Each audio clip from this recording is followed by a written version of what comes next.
welcome to the Burrow. A podcast where we discuss our favourite books and have a bit of a laugh. Hi, I'm Chloe. And I'm Meg. I'm from Canada. And I'm from the UK and I use she, her pronouns. I use any pronouns.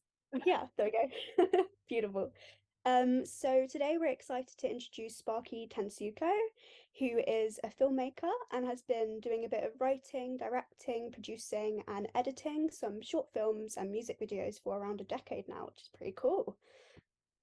Thank you for joining Yeah, us. hi. Yeah, how are you doing? Yeah, I'm doing pretty well. I've been stuck into just the specific things I've been doing for my latest film for a while. So hearing it described, everything I've done for the last 10 years is just like, oh yeah, I did do all of that. So to start off, we just wanted to do a speed round of some fun little icebreaker questions just to Of get to know course. you a little bit, if that's all right. Hmm. Yeah, Okay. go for it. Absolutely. I'll start off. What is your favorite series on Netflix or anything? Let's say just on Netflix, because that's what you said. The first thing that pops into my mind is Dark. I don't know if Okay. everyone has seen it. It's a really quite complex time travel mystery set in a small town in Germany, and it is absolutely right up my street. It's really fantastic. But at the same time, that's something very kind of slow and serious. And I also am absolutely obsessed with just like Brooklyn Nine-Nine. Absolutely Oh love yes. it. So Yeah, I like a cool. bit of everything from all kinds of tones of things. I don't tend to go for a lot of reality, but anything that is fictionalized, whether it be funny as hell and goofy, or serious and devastating, then yeah, I love it. Nice. Okay. Um, so what would you say your mundane superpower would be? So something kind of just like everyday general that you're really good at, that would be your superpower. Oh, that's a good question that I'm not prepared for. But I think it would just be um, just general tidying. The I never used to be like a neat freak when I was a kid, but just as I've grown into more of an adult, then I find that I never leave a room without having kind of like put everything into a bit more order.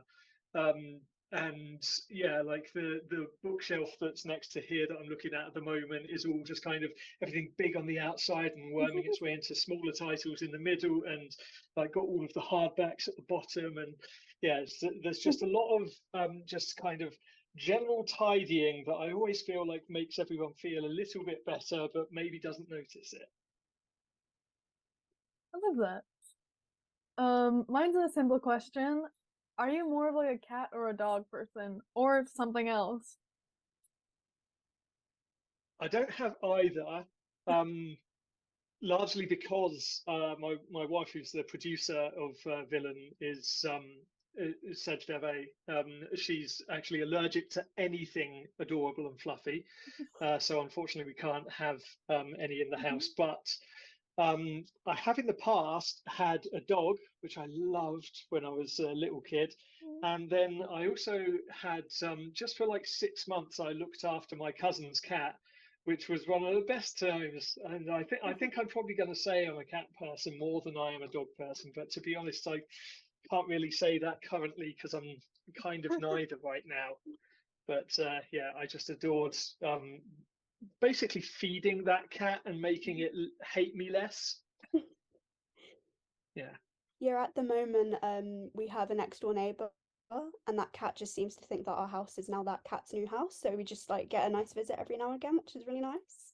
Yeah, like I've got some. My sister-in-law is very much doing the same with lots of cats in her neighborhood. They don't have a cat, but they kind of now do have several cats because of exactly that kind of thing. Yeah.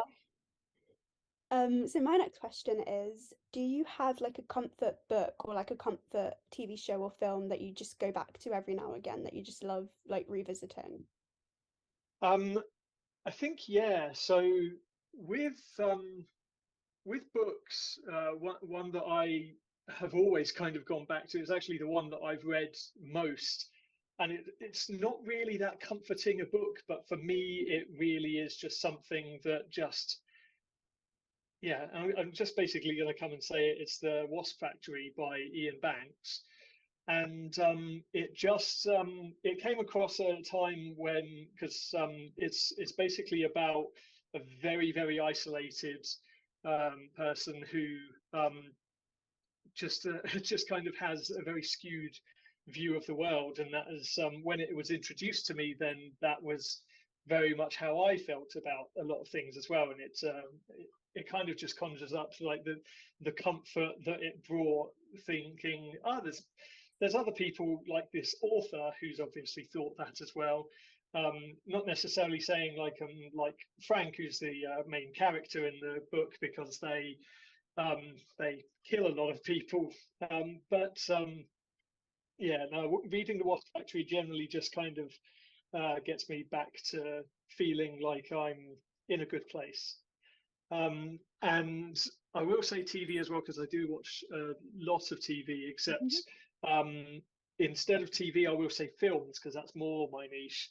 I could watch The Crow over and over and over again, because I am I'm just a very simple goth, and I really just grew up watching The Crow a lot, and thinking that that was a wonderful story about love. Okay. I had a different question, but I heard the word wasp, and I'm like, I don't like wasps, so I'm like, do you have anything that you really don't like? Like Mushrooms. mushrooms? Okay, that's Oh, fair. I agree. Yeah, I agree Now, with that one actually.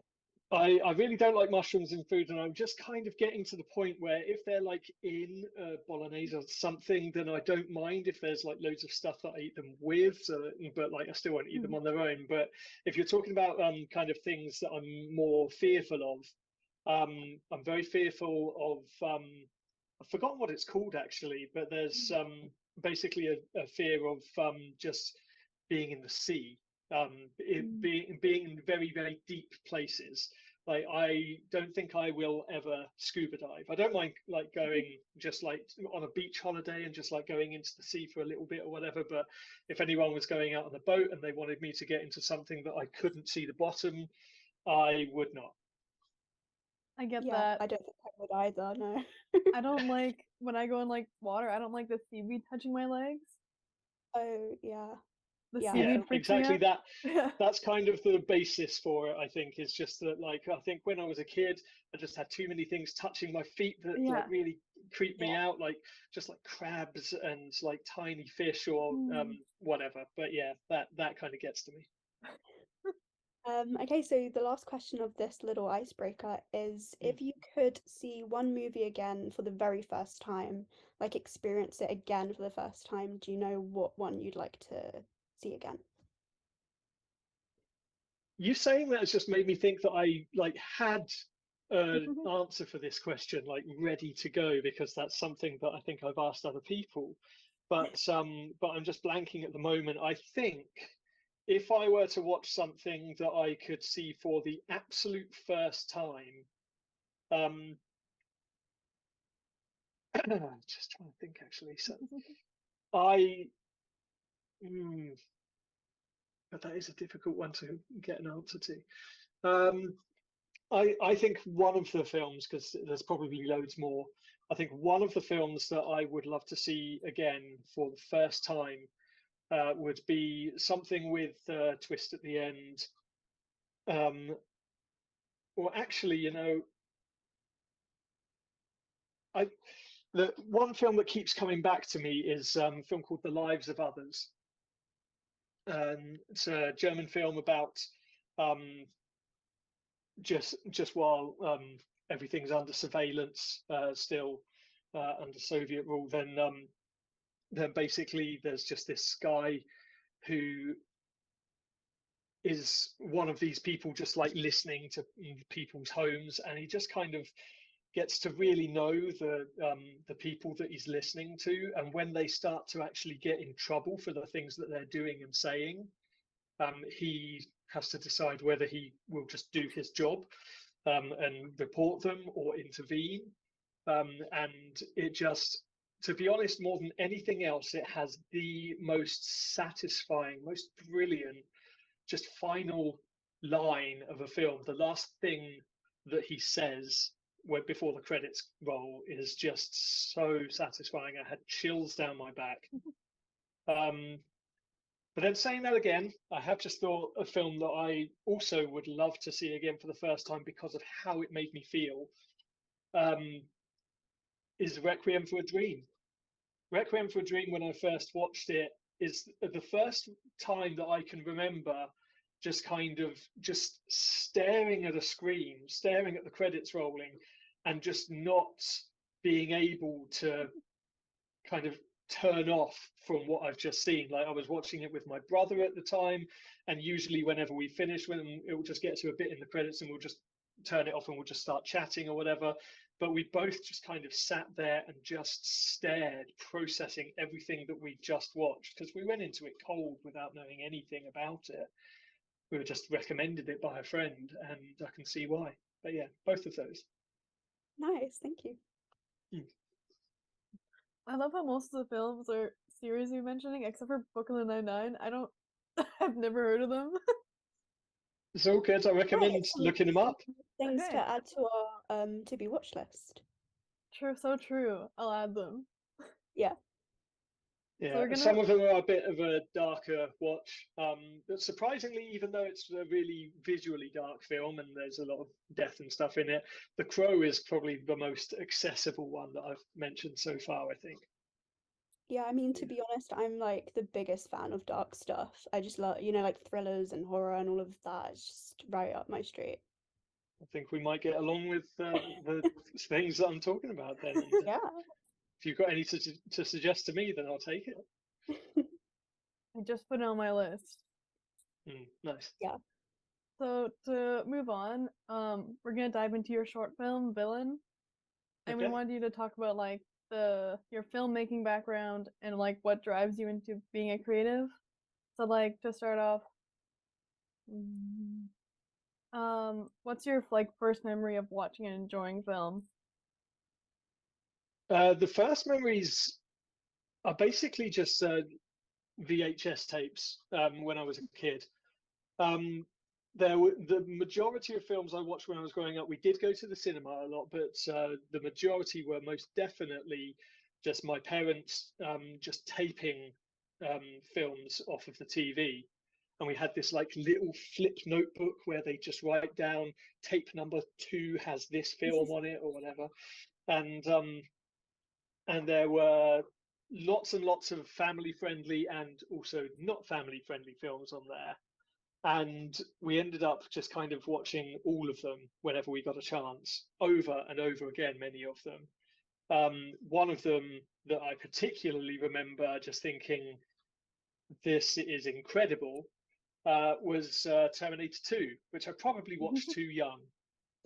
But it's just an incredible film. And I know I'd watched things like Ghostbusters and Flight of the Navigator and other kind of like big high concept, very visually impressive kind of films, but that was the one that I was absolutely breathtaken by. So I just remember watching that over and over and over again. I would probably imagine that Terminator 2 throughout my life is the film that I've probably watched more than any other. And the majority of that was probably before the age of like 15, just watching it over and over and over. Wow, okay. Yeah. And then kind of from that initial experience you had when you were younger, like as you were growing up, what was it that kind of made you want to potentially pursue a career in filmmaking? I didn't actually know for the longest time what I wanted to do. I grew up in Portsmouth on the south coast of UK, which is basically a town where you are either going to work in a shop or join the Navy. And I worked in lots of shops and I worked in cinemas, and then everything started shutting down. I grew up kind of wanting to be famous. That's kind of all I wanted to be when so I tried to be like started a rock band and just wanted to be a rock star. And then I thought, well, I'm not very good at that though. So maybe I'll be an actor, maybe I'll be a superstar that way. And so I guess I kind of started just from my love of kind of film and TV that I had already. I just decided that what I wanted to be was in films and TV. And I went to theatre art schools on weekends, and I started college doing a drama course. And then throughout the course of that, I realized that I didn't enjoy it and didn't have the passion for it around, or as much as the people around me did. And one of the things that I did do during that time, though, is at college, while I was mainly there for this drama course, I also signed up to a film studies course, which was just meant to be kind of, a DOS course, just something to like fill the time and not to be taken seriously. And we thought we'd just be watching films, but then we ended up actually studying them. And initially that was a bother. And then I found that I really got into it. And then at the end of one of the courses, then we actually were encouraged to make something practical. And so me and some friends made a short comedy film. Absolutely terrible. It was basically, I was already working in part-time in a cinema by this point, and we made a short film that was basically Clerks, but in a cinema. So it was just how much we hated the customers, how much all of the worst things that customers do, and like turn it into a little comedy. And that just kind of made me realize I actually like doing that. I like putting all of this together. I like having all of these people in a team, and me saying like, I'd like that to be like that, and them saying, yeah, we'll do this, and we'll collaborate on making this like that. And it just it kind of sparked something in me. And then I went to university to kind of do that a bit more. Honestly, I feel like I took the wrong course at university, because it was much more focused on the academic side of things, as if the majority of students would go off to be writers for, I don't know, newspapers or magazines, where that's actually a much, much more competitive industry than filmmaking, if you can believe that. And but again, we got the chance to make some practical stuff as part of that course, and so I did. And then moved up from Portsmouth to London in 2010 it was, and then just started trying to get into the industry. This is going to be a long, rambling, kind of shaggy dog story, because this is going somewhere, but it is just kind of going sideways and sideways as I go. The After moving to London, I basically just started working on just making my own short stuff. Managed to like save up enough to get just a DSLR camera that could shoot video. And just had a lot of friends who were into film that I also knew in London, or made friends in London that did. And we all just started shooting just kind of simple stuff, and started making some short films that were rightfully awful. We didn't really know how to do any of the things. We didn't know how to light anything. The sound always turned out absolutely terrible. Even the acting and stuff was terrible, because I wasn't really doing a good job directing, because I was doing 9 other things all at once and doing all 10 of the things badly. But it all was still practice. And while I was doing that, then I was still working in shops, because that was all I knew how to do. And I ended up actually working in the Apple store in Kingston, where just lo and behold, there were some filmmakers that would come in occasionally as customers. One person asked me, I basically sold a MacBook to someone who then just talked about how they were making a zombie movie, and that was going to be their editing station. And I was like, oh, I've just done a film degree. Could I be part of the crew? And they just kind of just said, yeah, actually, here's my email. And so went off and did a bunch of zero budget things like that, which again was further practice, but didn't really get me too much in the industry. And then the biggest kind of thing that I got as to get me in the industry was that a famous actor who I don't know if I should ever name, but basically I had a famous actor came into the store literally just with an email issue, which was my particular thing that I was good at fixing. And so I sat down with them for a while, being very professional, just fixing the issue and whatever. And then once it was done, then they were really chuffed and they just said, like, oh, that's amazing. What do I owe you? And I just kind of dropped the facade and said, so I am a film graduate with no connections, no foot in the door of the industry. Is there any way you could help me achieve like a job in the film industry? And he did. He put me in touch with an assistant director that had worked with him on a film, and that assistant director later hired me to be a runner on some much bigger films than anything, like big studio films that I hadn't even dreamed of working on before. And then I kind of worked in the industry. I worked as an assistant director, worked kind of slightly up the ranks of that, just learning more about on-set organization and the departments, and just generally what everyone does, what everything needs to do things well, and making connections. And then eventually from that, I also kind of moved a bit sideways, because where I mentioned I worked at the Apple store and things have always been very technical. And someone really just kind of realized that I was very technical at a time when they just introduced the idea of there being an IT person on set or in like on a film crew. And so I got offered that job and I took it. So then I did a lot of work just as kind of the industry tech guy. And that's kind of the day job that I've been doing up until now. You'll see like on my IMDb page, there's a lot of credits for me as like IT and networking coordinator and things like that.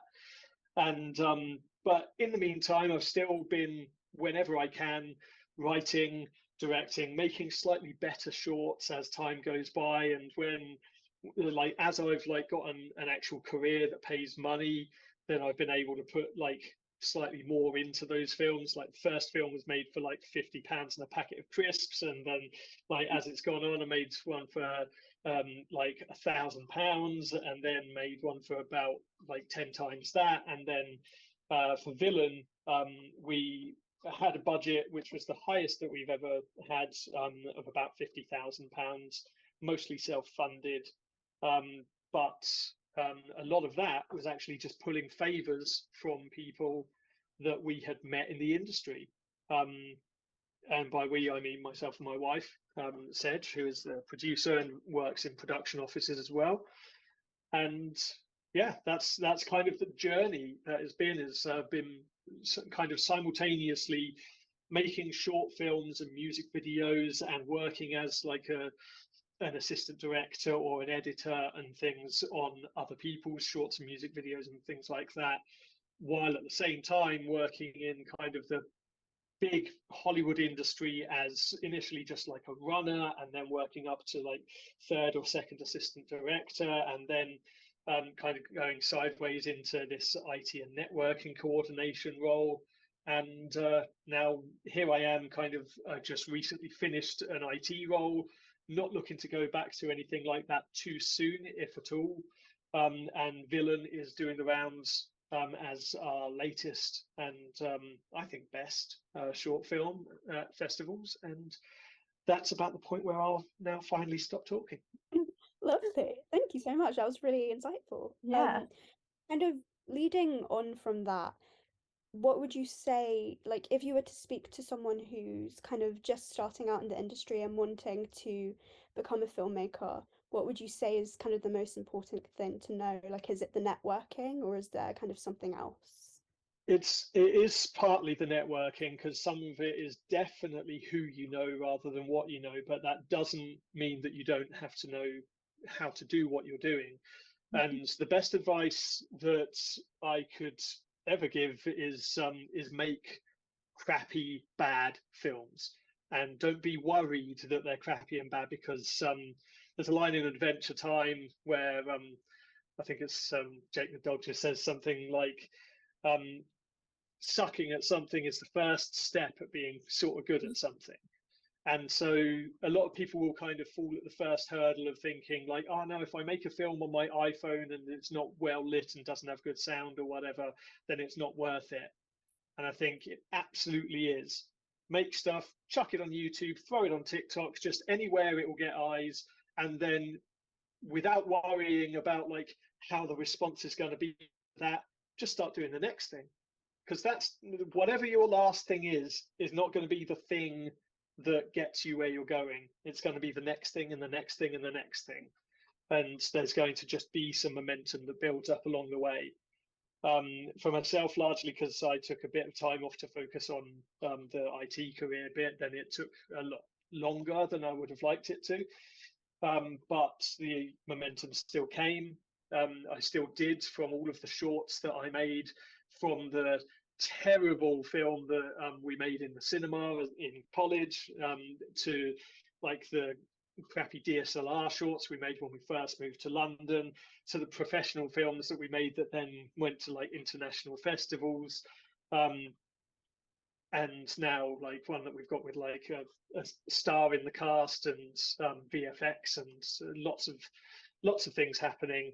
Then yeah, everything has been slowly learning more and more how to do things. So if you can just do that with friends, just figuring things out, just with whatever camera you've got, whether it just be your phone or it be something better, then that's great. If you have access to friends or family members that have better things that they can give you, then exploit those things. Don't ever feel guilty, because there is always, no matter what, there is always going to be nepotism in film industry. I know a lot of very famous people's sons or like nieces or whatever. There's lots of people who probably if I were in their shoes, I might have just kind of ended up again working in a shop. But when they get to say like, I need a job, then the people in their family that they ask for help getting a job, get them a job in the industry. So yeah, don't worry about exploiting any potential benefits that you might have. And otherwise, the networking thing is the trickiest part. As I say, I came from kind of nothing and no one, south coast of England. My dad was in the Navy. My mum was a receptionist at a local dentist. There's no one in my family that has anything to do with the film industry. So, as I say, it took me a chance meeting with a famous actor in the shop that I was working at, and fixing their email, and then having the brave face to risk my job at the shop that I was working at to be able to ask them for advice on careers and that. Yeah, again, I'm rambling and I'm sorry, but generally, yeah, generally, I'd say that's networking is a thing that kind of comes after the ball is already rolling.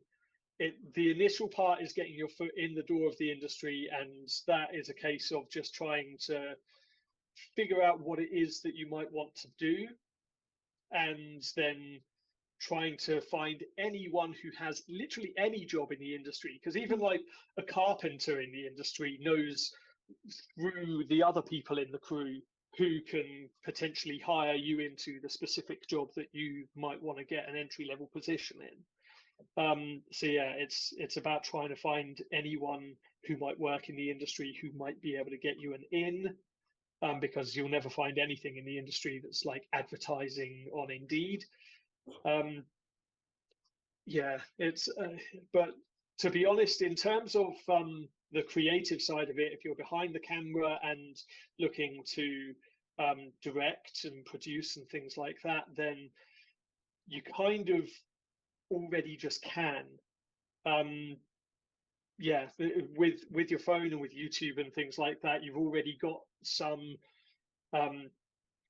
level of equipment and distribution. You just need to just deal with it sucking for a while and then hoping that it gets better over time. Yeah, patience, my friends. You just got to keep working and keep being okay with the first few things or first several things that you make sucking and not having the best opportunities. But then it all builds. That's really helpful, actually.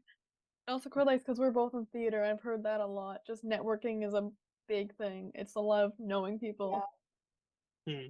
Yeah, for sure. We have I'm going into my third year at university, and our tutors, we have like a whole module on kind of our future and on like networking and on like building like those circles and just like keep going and going and going sort of thing. So I think, yeah, for sure, that's really important.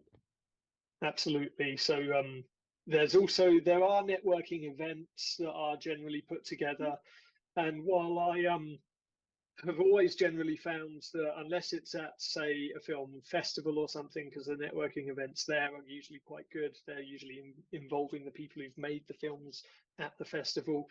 If it's otherwise just kind of a filmmaker meetup that some institution is putting on, then I always find at those kinds of things, the majority of people are in the same position as you are, where you'll all be talking to each other, hoping that one of you is in the position to give you a leg up. But then the person that you're talking to is hoping that you're the person to give them a leg up. So it kind of ends up being a little redundant. That's not to say everything. There will certainly be at least a few people at every filmmaker meetup or whatever that can help someone in the room do whatever, but I'd say that networking events at more specific things like film festivals are probably the better ones to go to if you can. Okay. To continue on, this is kind of similar. For you specifically, what do you love about like creating a film, and what do you feel makes like a really great film? Many things make a great film. The best thing that comes out of a film is feeling. And this is why like I really love a lot of kind of abstract films and things that are dreamlike, like films by David Lynch, for example. And there's lots of other films that are made not with the intention of specifically making sense to the viewer, but they absolutely have the intent of making the viewer leave the cinema or whatever with a feeling and to remember that feeling. There's a quote somewhere about how someone may not remember what happened in a film, but they will remember how that made them feel. And that's absolutely true. I mean, you can watch a lot of things that have become more like art cinema, like look at Beyonce's films like Black is King and Lemonade. They're not really a strategic kind of narrative of this thing happens, then this thing happens, but you definitely can watch all of those and kind of know that you are feeling something, and it's not just the music that's making you feel that way, it's the marriage of all of the visuals and audio together. And what I particularly love is that it, for me, is catharsis.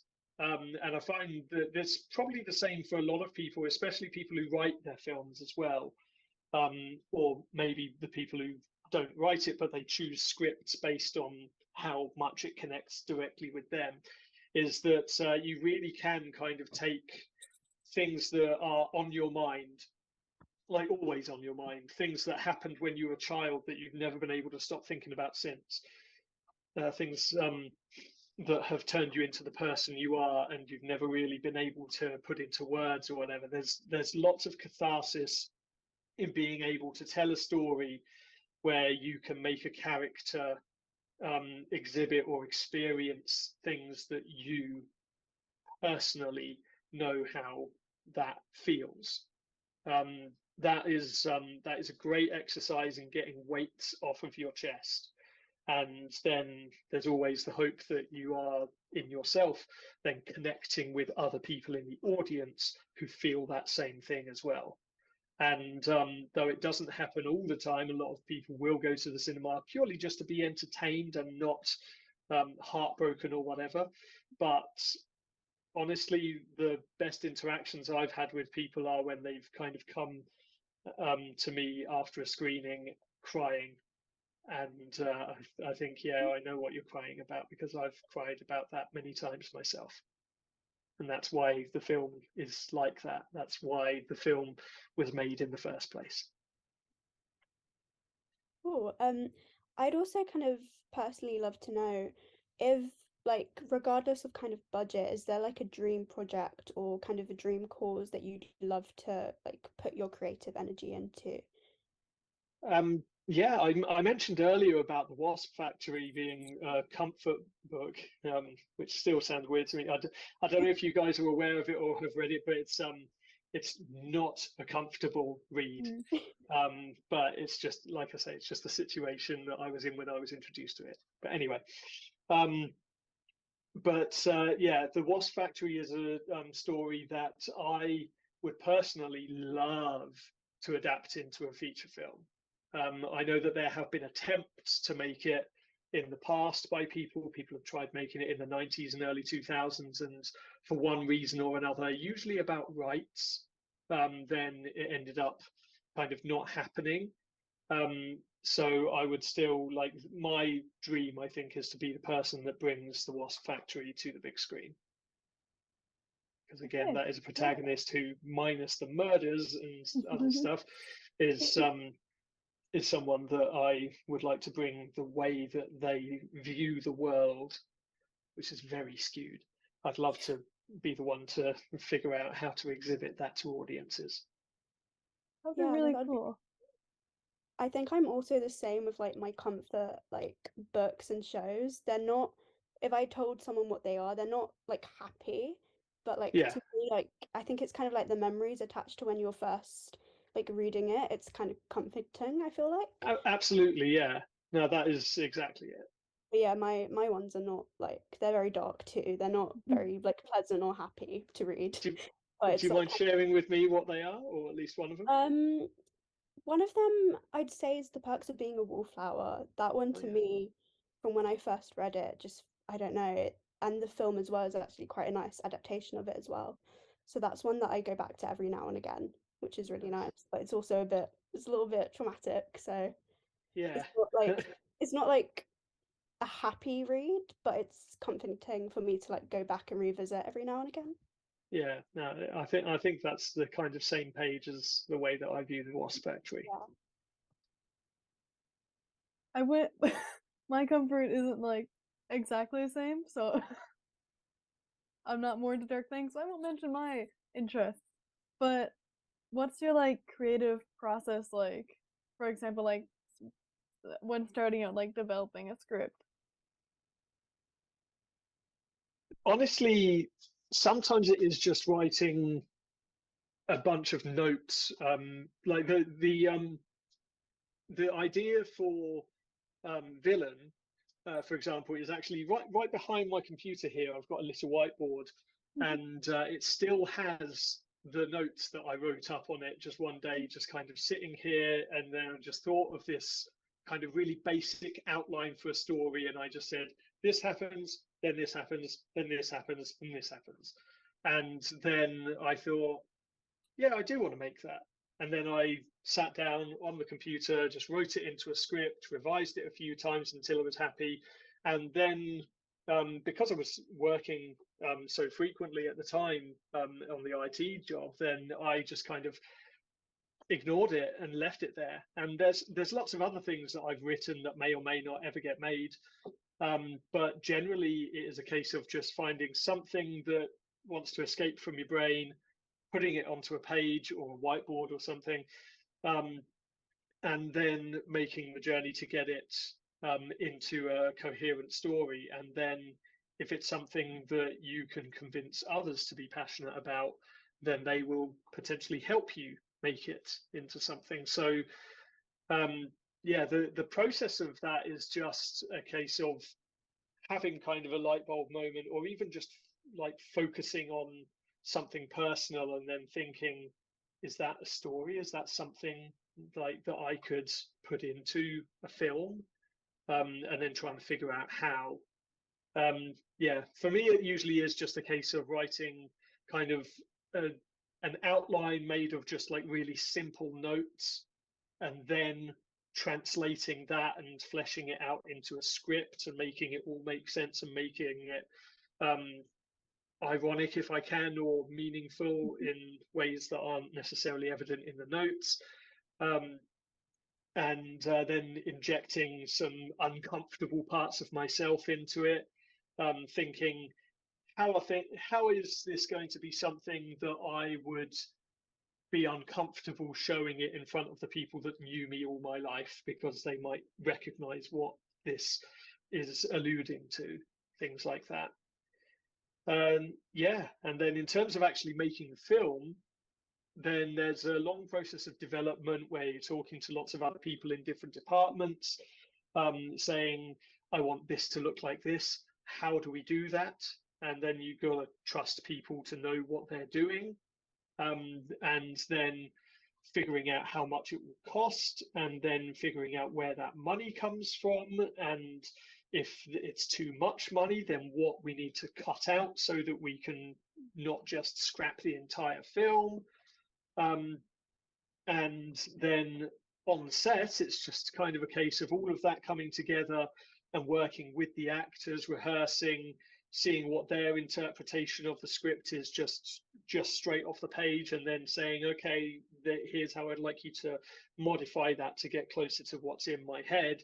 Or just if they just surprise you, but with something that you haven't thought of, and they just do that, then you just say, yeah, that works better than the thing I was wanting in the first place. So it's just a lot of communication and collaboration that goes from behind the camera to in front of the camera, and then goes into an editing suite and then out to the world on the screen.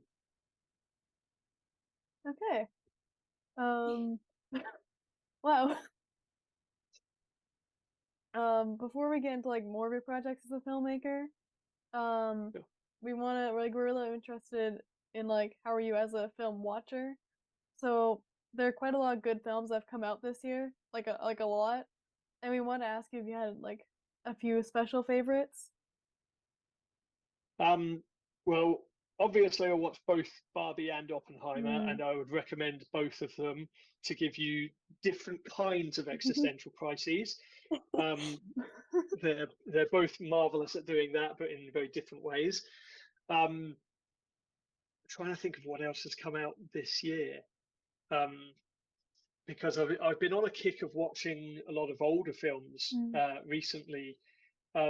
There's a lot of things that every now and then I'll watch like interviews with other filmmakers, and they'll cite an influence or a film that they love, and I'll think, I haven't seen that, I should see that. And so I've been doing that a lot recently. Watched a film with Peter Sellers called Being There, which is beautiful, and has been very, very imitated since by and I watched a film just the other night called The Long Goodbye, which is an incredible like murder mystery film noir, but set in the 70s instead of like the 30s in gangster Chicago or whatever. And otherwise, this year I've been going to see a lot of short films because I've been doing the festival route. So I've been seeing a lot of other contemporary filmmakers just kind of at the start of their career. I'm trying to think of any others that I've seen in the cinema. I do like some blockbusters. So I went and saw, say, Guardians of the Galaxy Volume 3 because I love the other two. I also, just because I'm always interested in what ridiculous things are being put on the screen, I watched the new Mission Impossible just to see how many things they destroyed or whatever. And yeah, I feel like that there should be more here, and there undoubtedly are some things that I've gone and seen just without like a massive amount of spectacle, but with some incredible performances. I'm just trying to think what else has been this year. To deflect while I try and think, can you tell me what you guys have been watching this year? Oh, well, I have watched Barbie. I'm still yet to watch Oppenheimer, and I really, really need to, because I've heard such great things about it. Yeah. I've also watched the Guardians of the Galaxy film, and I sobbed at the end. Yeah. Yeah, it was. Oh, What about you, Meg? What have you been watching? I haven't seen Barbie or Oppenheimer yet. You haven't seen Barbie? even. Because the problem is I don't like going to theaters because I don't want to pay like $30 for a ticket. Mm. Oh, and you're from, yeah, you don't have Or that many theaters near you either, do no, you? well, we have theaters. It's just yeah, I don't want to pay $30 for a ticket. Yeah. Yeah. There are some films that I feel really justify being in a cinema, and then others that I feel you can watch comfortably on a good home system. Yeah. I will say I think Oppenheimer, just for the sound alone, is one that really benefits from being in a cinema. But otherwise, the other thing I'll say is that I particularly love to be around other people watching things. Like I really want to go see Talk to Me. I haven't seen it yet, and I'm desperate to, because I really love some really good horror movies. And Talk to Me has been getting nothing but rave reviews, and horror movies and comedies are particularly great ones to watch in a theatre because you're just around lots of other people reacting. Like if you watch a drama in a cinema, you might not get too much of a reaction out of people because they just kind of internally process it. But for comedies and for horrors, then people laugh and scream and things. And like one of my favorite cinema experiences of the last several years, and I've been to a lot of really great films, but my favorite experience in the cinema of the last few years, I think, was Jackass Forever, because everyone was just dying of laughter, and it just felt like such a relief, especially because of like the pandemic. Then we hadn't really been in a place where other people were for so long, and then we were just kind of in a place where everyone was very vocally experiencing the same thing together, and that's a beautiful thing to feel. Yeah, no, I agree for sure. I think especially since COVID and like going back into the cinema, it's kind of, I would kind of compare it to like the feeling of when I go and see a theatre show. There's like nothing kind of like it. That kind of Yeah. like combined atmosphere and community like among everyone who's like going to see this together, I think is really cool. Yeah. I mean, Um, I kind of see the same thing about theatre. I don't live particularly close to any theatre except for like very local Amdram productions. So I need to go into like central London, which is an hour and a half away from me, to go and watch things. So I don't get to do it much. And obviously the ticket prices are also very, yeah, very high. yeah. But every once in a while I will either have a friend who's got something playing or an actor that is in something, or I will just hear people saying, "You've got to go and see this play." And so Yeah. sometimes there's a good excuse to make the trip and spend the money. But yeah, it's still not something I do all the time. So yeah, now we also kind of want to talk a little bit more in depth about the short film Villain, which is really amazing at film festivals I've been seeing. It's so cool. Would you be able to talk to us about the film, like kind of summarizing its main premise and what prompted you to start wanting to make it? So do you want me to give away the ending? Ooh, maybe let's do a bit of a spoiler free because I haven't actually managed to Okay. watch it yet. Okay I've then. So heard I've yeah, heard great things. I will. Okay, so I won't give away endings, but so the premise is basically that um, in what so in medieval times, we open on a young woman played by Bella Ramsey who is named Georgia. There's no dialogue at all in the film, so the names are actually just in the credits. But so Georgia witnesses the death of her mother and the destruction of her home at the hands of a dragon, and then after burying her mother, decides to take the not particularly wise decision to seek revenge on the dragon, and then finds a sword and shield and makes her way to its lair. And when she gets to the lair, then basically instead of the dragon, or at least initially instead of the dragon, she discovers a young girl, an infant living in the cave, who has scales all over her skin. And then she has some difficult decisions to make about what to do about the girl, what to do about the dragon, and what to do to form her own end to her story. Cool, thank you. So, yeah. I From don't know what else I can talk about before it then becomes Before it gets a spoilery. bit spoilery, yeah. Oh, true, yeah. Yeah. From the point of having that initial idea, how did you go into developing it like further, and then eventually making it and scaling up potential like cast and crew members? It was absolutely a result of the pandemic, because my Sedge and I had been working kind of non-stop in the industry for a while and hadn't made our own stuff for a few years at this point. The last short we made was called They Call Me the Kid, and we shot that in 2014 and then shopped it around in 2015. And then after that, I'd basically just been writing whenever I got the chance, but hadn't actually produced anything. And so when lockdown happened, then we thought, we've got time. What are we going to spend this doing? And we decided to look at the scripts that I've been writing, because we immediately kind of decided, let's make another film. And we looked at a couple of things that would be really cheap and easy to make, and then some things that would be a bit more difficult. And then we looked at Villian, which I had written probably about 4 or 5 months previous. And we just thought, you know what, let's go big or go home. Let's figure out how to do all of this stuff, because we don't know how to do it. We've never done anything with like prosthetic makeup. We've never had to design costumes for a thing. We've never set anything in the past. We've never had to like have an art department build sets. We've never had to burn things down and figure out how to do that. And we've never used VFX, or not proper VFX. Like, we've done like transitions and simple stuff, but nothing that was as heavy as like animating and texturing a dragon that breathes fire and things.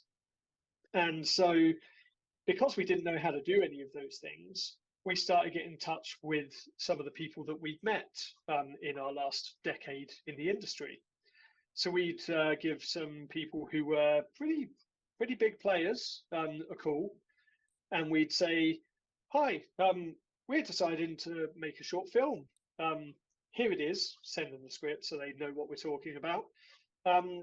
We're wondering how to do this bit, and we thought we'd ask you for advice. And initially, a lot of people started by just saying, this is how you would go about that. And then more and more people started saying, you know what, it's lockdown. I have no creative outlet. I'm bored as all hell.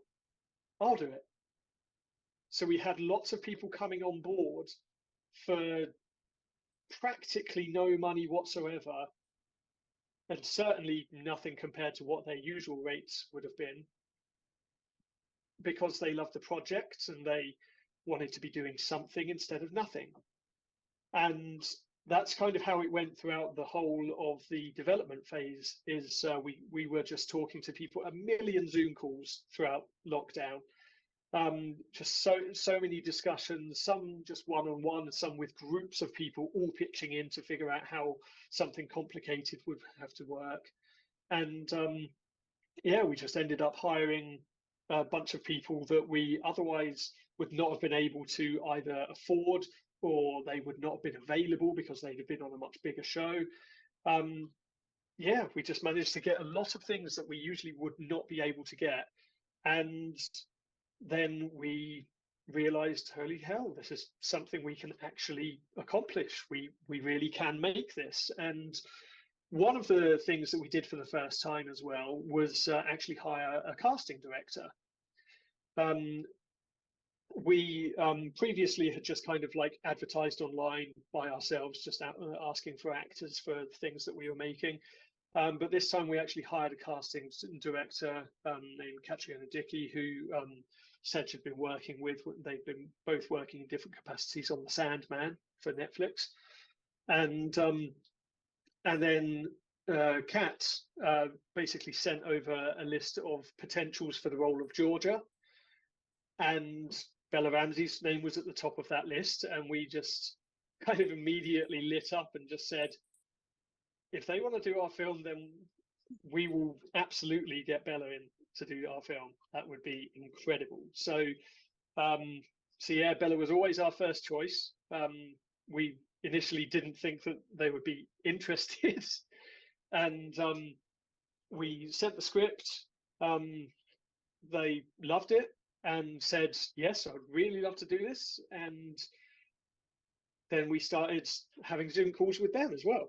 So then once Bella had been put in the role of Georgia, then we also started looking for the role of Sabra, is the name of the little girl character. And this was a bit harder because there's not many established actors who are that age. So we got a lot of self-taped auditions sent in to Kat, who then would send us the best ones. And when we saw Isla Gee's audition tape, then we almost just didn't even bother watching all the rest of them. It was just so good.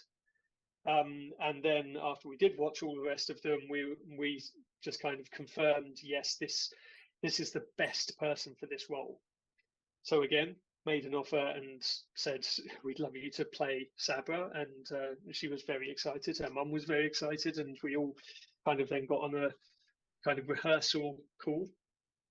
And then we just kind of then waited until lockdown was confirmed to be ending.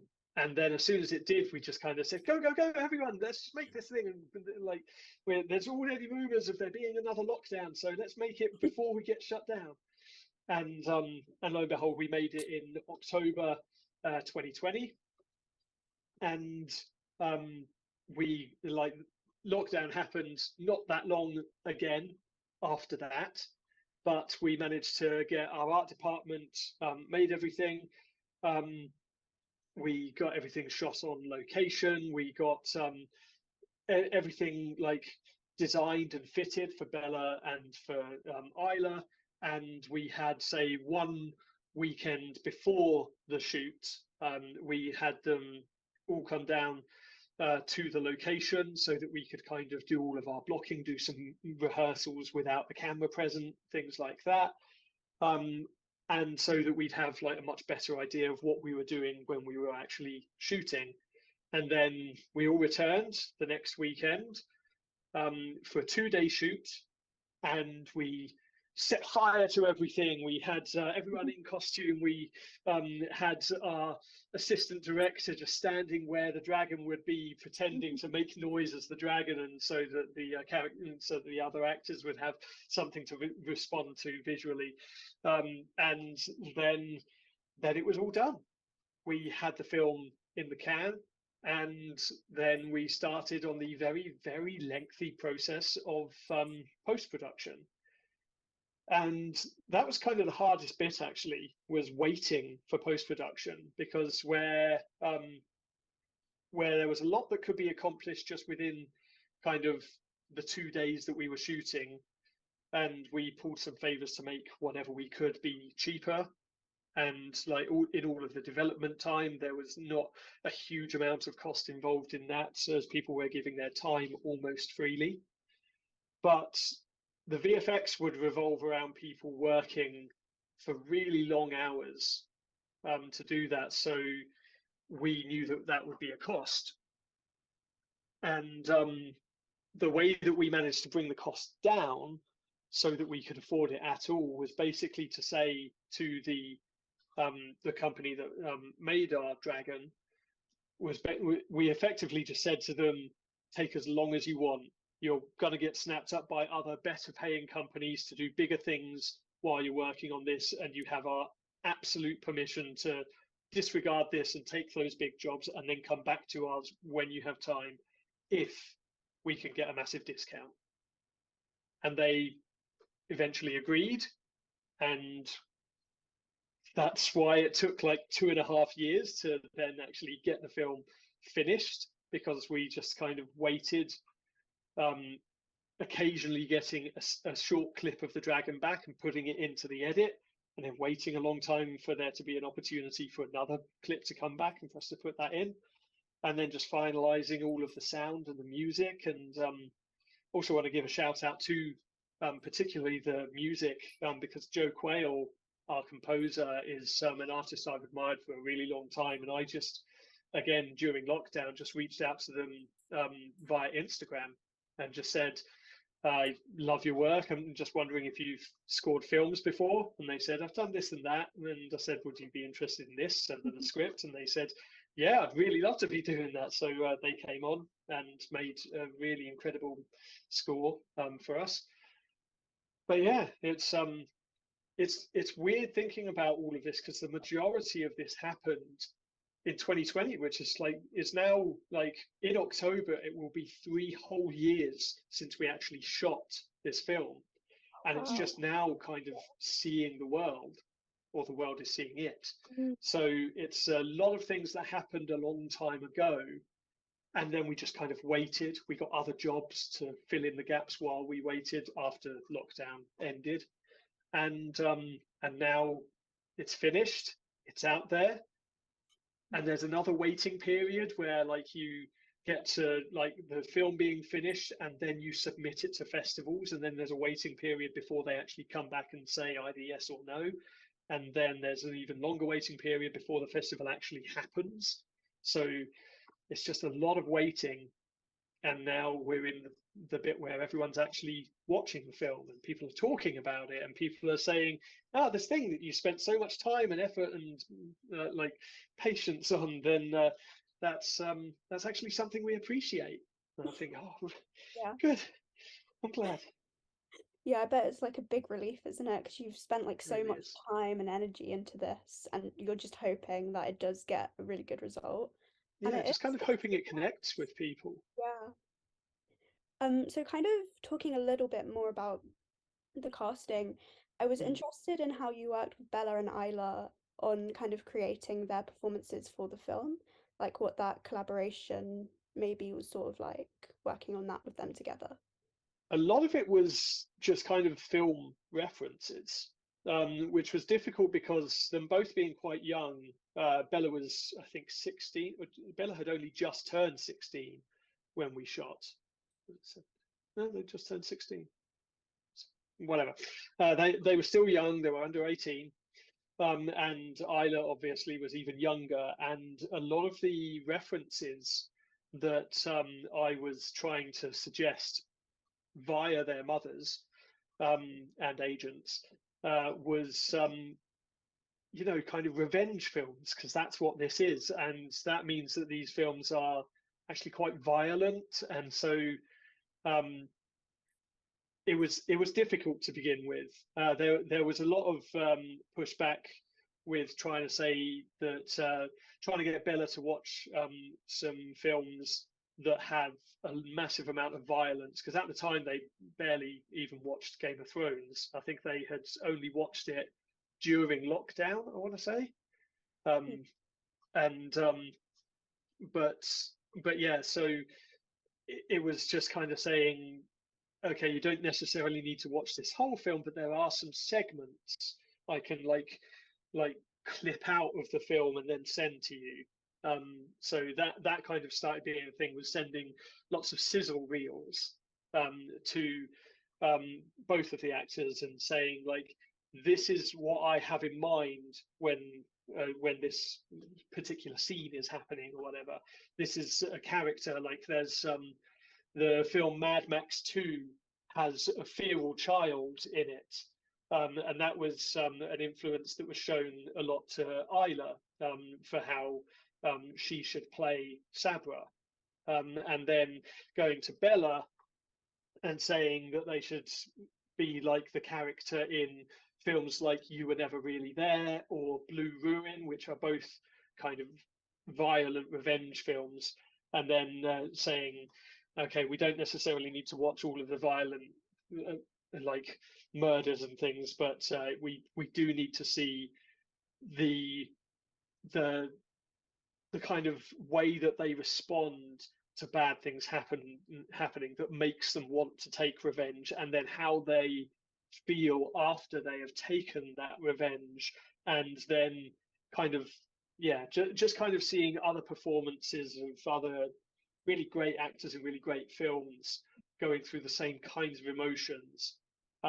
Because working with younger actors, the difficulty mainly is just kind of not having a shorthand for films, because there's a lot that younger actors have not seen.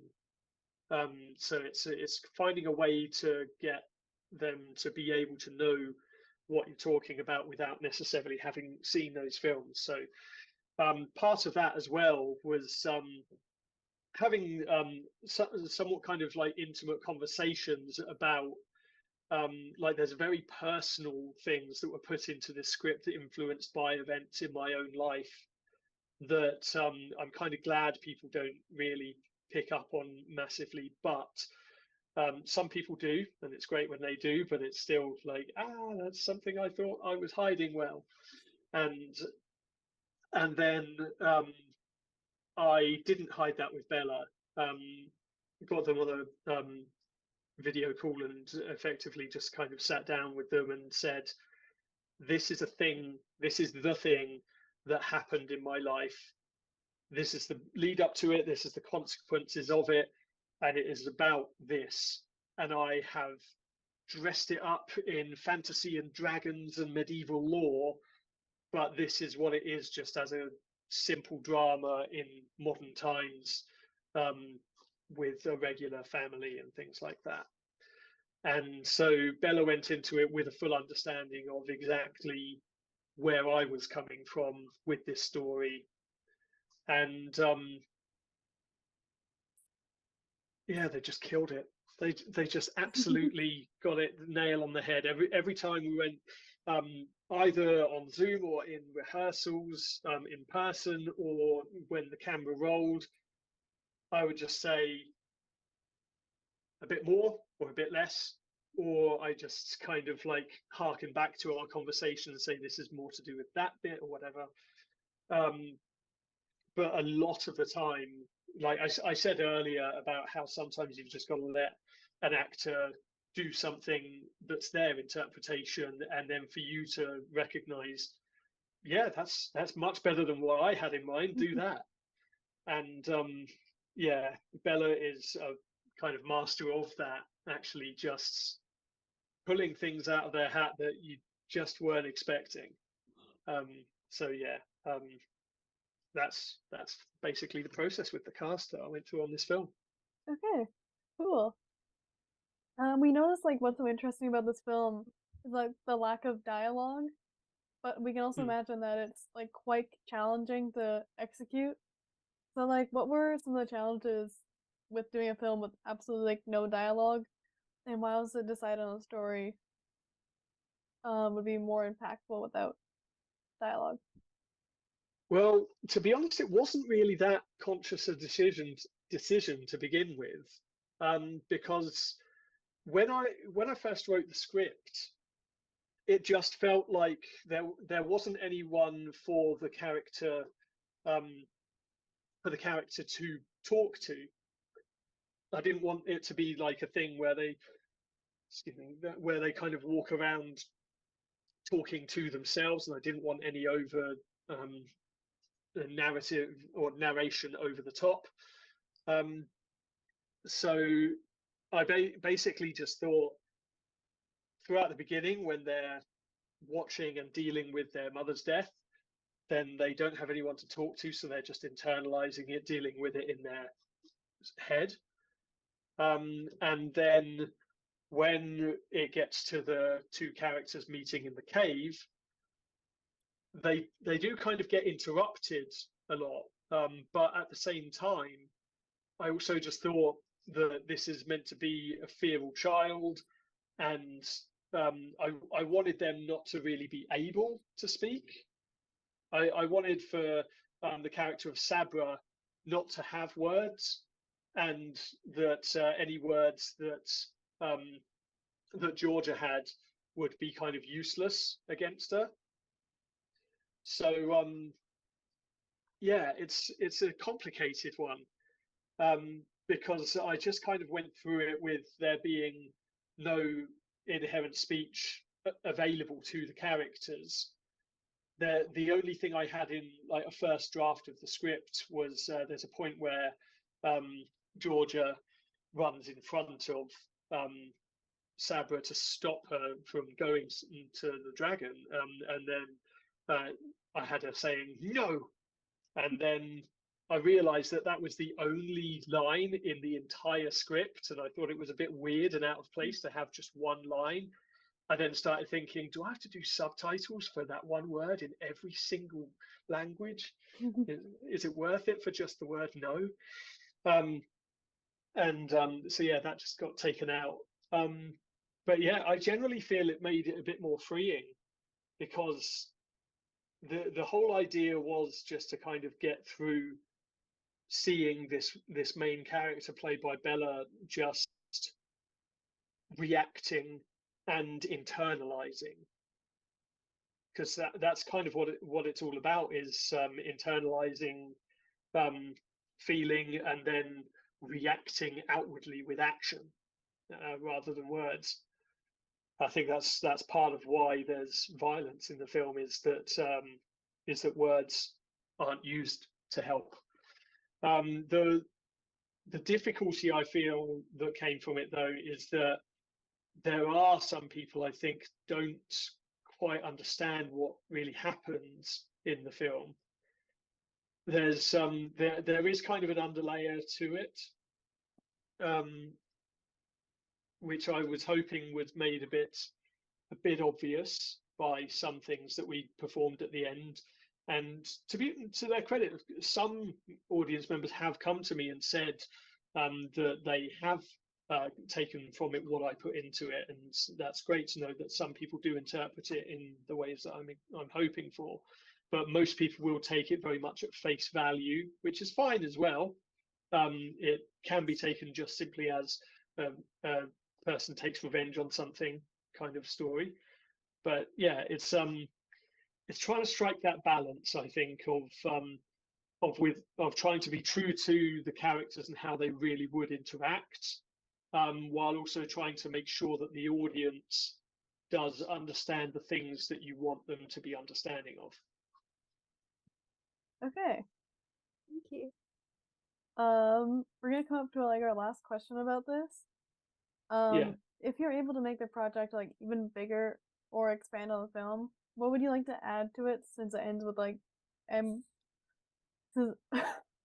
Ambiguously. Ambiguously. It's okay, you got it. There you go. It does, yeah. So I actually am working currently on a script, and I have a full outline already for it, for a feature of Villian. Wow. But rather than just an expansion of the film, it's effectively a sequel to it. Because the main thing that interested me after I'd finished the film was thinking, what happens to these characters next? Like, what are the longer consequences and outcomes of the things that happen in this short film? Because it very much kind of does leave both of the main characters with an open ending of what the hell happens to them. And I really want to explore that. And I've got some ideas for what I want to happen between them, and for them separately as well. And yeah, I'm quite excited about that. So I'm in the middle of writing that, and I'm hoping to get that completed at least as a first draft relatively soon. Ooh, that's exciting. Yeah, that's really exciting, actually. So with any luck, we'll see that within the next several years.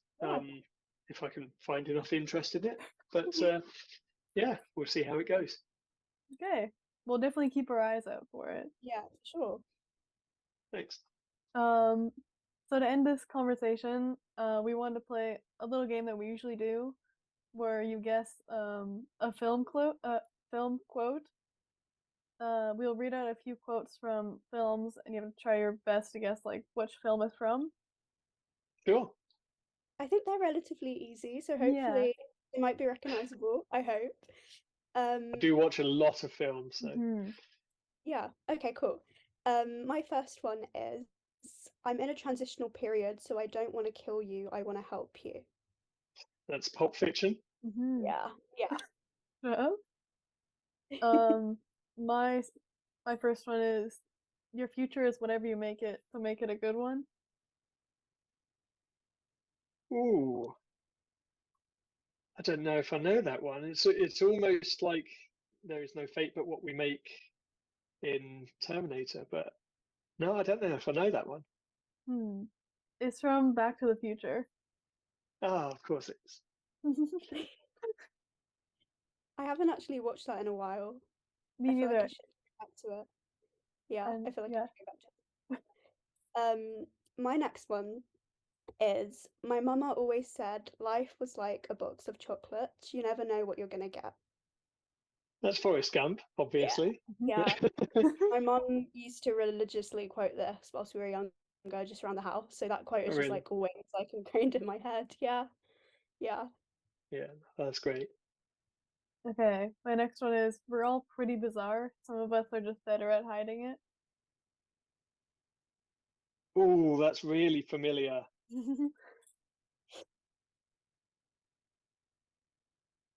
Can't think what it is, but I know I've seen it. I think But it's from no, a movie from the like the 1990s, I think. I could be wrong. is it The Craft? No, I could be wrong about the time, the date. Nah, I'm gonna give up. The movie is The Breakfast Club. Oh yeah, yeah, that's the 80s. Okay, okay. Yeah.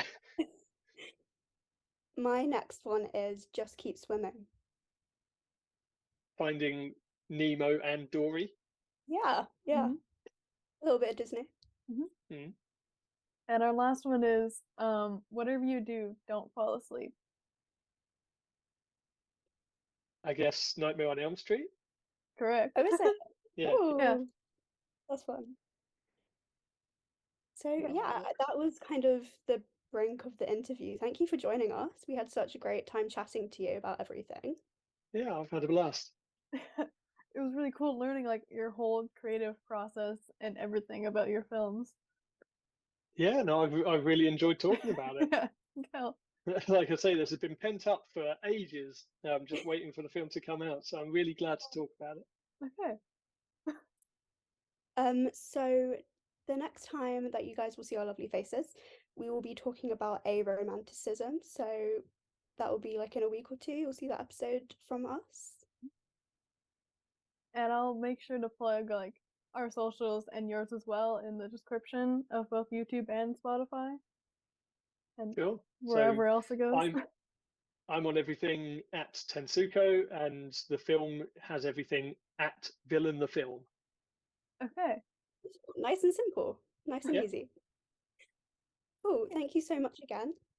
No worries. I'm very glad to be here, and thank you so much for having me. Of course. Yeah.